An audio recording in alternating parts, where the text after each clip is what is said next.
Hello, I'm Michael Glass from michaelglass.com, where we focus on making informed decisions about our financial future.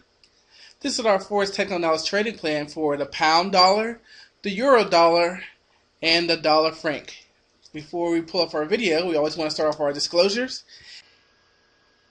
Any symbols you see today should not be inferred as a trading recommendation. No matter what form of investing you choose, stock, forex, futures, options, they all have a level of risk associated with them. You can lose all of your money. Any strategies we show today are for informational purposes only. Future results are not guaranteed. And finally, any investment decision you make is solely your own responsibility. Trade at your own risk. As we said, this is our forex-technical-analysis trading plan for the pound dollar, the euro dollar, and the dollar franc. In each video, we look at the prior session's price action to come up with key support and resistance price levels. We'll review the gold chart to come up with leading sentiment. We'll try to create a low volatility and inside bar watch list, and we have an education spotlight at the end.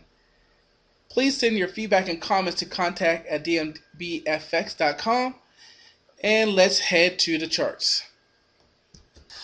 As we look at the week that was, we see a couple things. First and foremost, what is the FOMC going to do? Will they ease? Will there be a new round of quantitative easing? They begin their FOMC meeting on Tuesday. They announced their rate decision on Wednesday. There's a press conference on Wednesday. Their forecast is on Wednesday. But since the last time they've met, obviously job growth has slowed. And unemployment rate ticked a little bit higher, which had some people hoping that there would be some type of easing. But in many of the recent commentary out of Bernanke and some of the other Fed chairmen, they're talking about the diminishing returns of easing. So, I would lean towards they're probably not going to do it, and they're going to probably continue to say they're willing to do anything, but right now they're not going to do anything. However, over across the seas, in the UK, they are beginning to ease. At their policy statement last week, they didn't mention any of it, but then later in the week there was this dinner, and the governor of the Bank of the Treasury announced a new raft of measures. So they are starting to ease. They are starting to specifically stimulate the economy. What about the data out of Europe? Well, that's one of the reasons why you're seeing the UK stimulate data, because obviously the data out of Europe has been weak. And it's not just the whole Greek elections tomorrow, Spain this week, last week asking for bailout money. And even the country of Cyprus is asking for bailout money. So, the economies over there are certainly showing weakness. And as we all know, the fear is whether or not the turmoil in Europe will pull down the global economy. And, of course, with that, we're seeing a little loss of the strength. The dollar had a great month of May.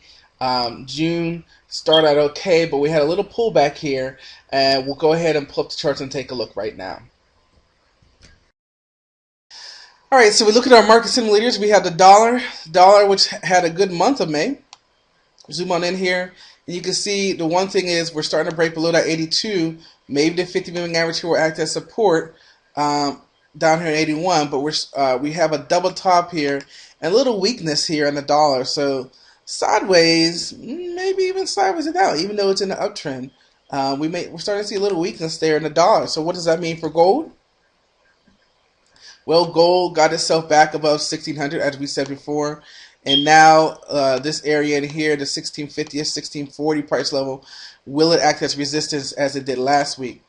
So gold living once again, and finally crude oil, as we said, made its way up a little bit here into the $84 range, but it's still basing in this range.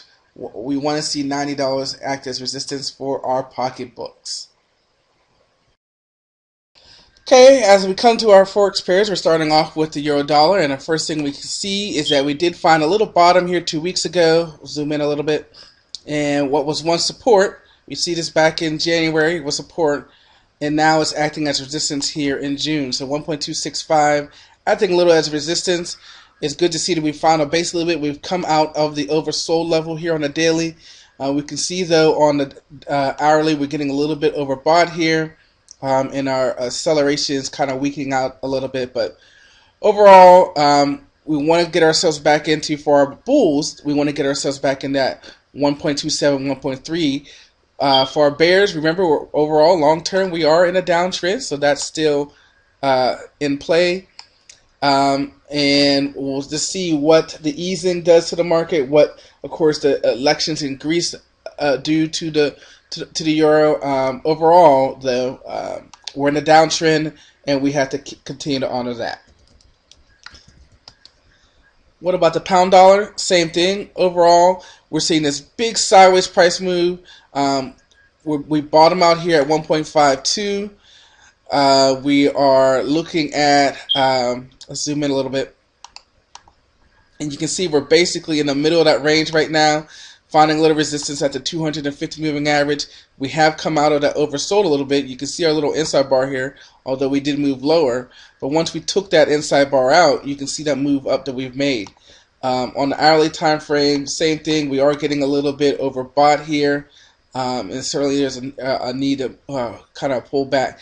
And you can kind of see that we went all the way up here to the 250 moving average and pulled back. So long term, we're kind of going sideways to down. We'll see if we'll go from there. Now the dollar franc, which has been moving up so nicely, pulled back just a little bit here. We did make a new recent high of 0.9771, and then what was supposed to be support, because it was resistance, 955. We have broken through it, so now we'll have to see if this 50 moving average can hold up as support. You did see we've got out of overbought, and now we're pulling back a little bit. Are we a little bit oversold here on the hourly? A little bit. I mean, we certainly are into that oversold range, but we're starting to accelerate here a little bit, so we might see us bottom out here a little bit. But again, we might see a bang of that 50 moving average on the daily chart. Here we are looking at our watch list. Our 1 hour time frame using Bollinger Bands is our low volatility watch list. See if we see any consolidation. We're looking at the dollar Canadian, the euro yen, and the dollar yen. On our inside bar watch list this week, once again, we don't have any candidates. Once again, in our education spotlight, we're going to talk about the dangers of allowing emotions to cloud our thoughts. And again, the first thing is, we talk about this all the time, emotions distort what we observe. You know, so often you have that friend who's in a relationship and it's a bad relationship, and you try to tell him or her that the other person's not good for them, but they just say, oh, I love him or I love her. And the stock market is the same way. When you're allowing your emotions to make your decision, they can distort what you're seeing. You can fall in love with a trade. You can fall in love with a position.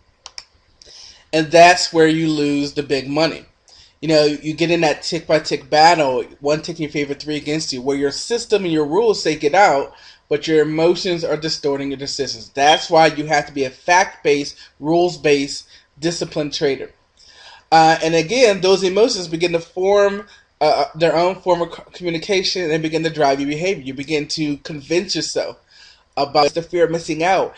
Oh, just go ahead. You know, and they start talking to you. And then you drive your behavior. You make decisions based upon what your emotions are telling you instead of what your rules and your criteria are telling you. The dangers of emotions is they will blow out your account.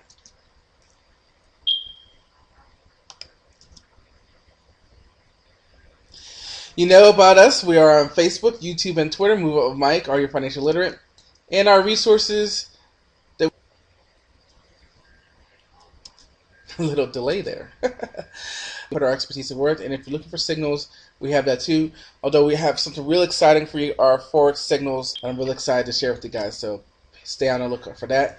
But in the end, it's not about the emotions, and it's not about signals. It's about your ability to take what you see, what you read, what you're given, and discern whether or not it's the right trade for you. Help you do that. We can help you build it, and I'll see you next time.